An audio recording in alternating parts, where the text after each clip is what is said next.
Media এখন আর গণমানুষের নাই, সেটা এখন এজেন্সির মুখপাত্র হিসেবে কাজ করছে।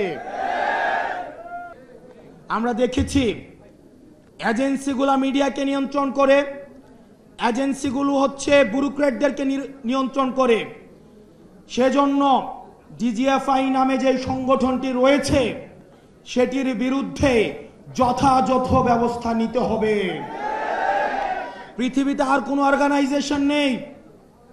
আপনি যদি সিআইএ এর কর্মকাণ্ড দেখেন, তারা ইন্টারনাল এই ডোমেস্টিক পলিটিক্স নিয়ে তারা কখনোই, আপনি দেখবেন ডিজিএফআই বিদেশে বাংলাদেশ নিয়ে কি ষড়যন্ত্র হচ্ছে সেটি নিয়ে কোনো তথ্য নেই।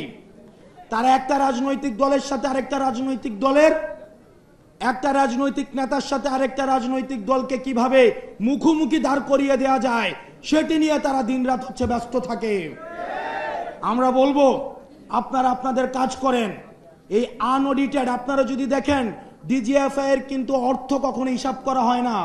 একটা আনঅডিটেড, একটা ফান্ডেড একটা প্রতিষ্ঠান হচ্ছে ডিজিএফআই, এবং সেটাকে দীর্ঘদিন গুম খুন হত্যার সাথে সেটাকে জড়িত করা হয়েছে।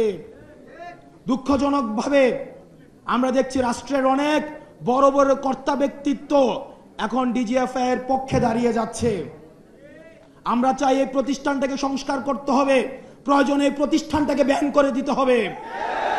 ব্যান করে দিয়ে এই মিলিটারি অর্গানাইজেশনকে বাংলাদেশপন্থী হিসাবে গড়ে তুলতে হবে।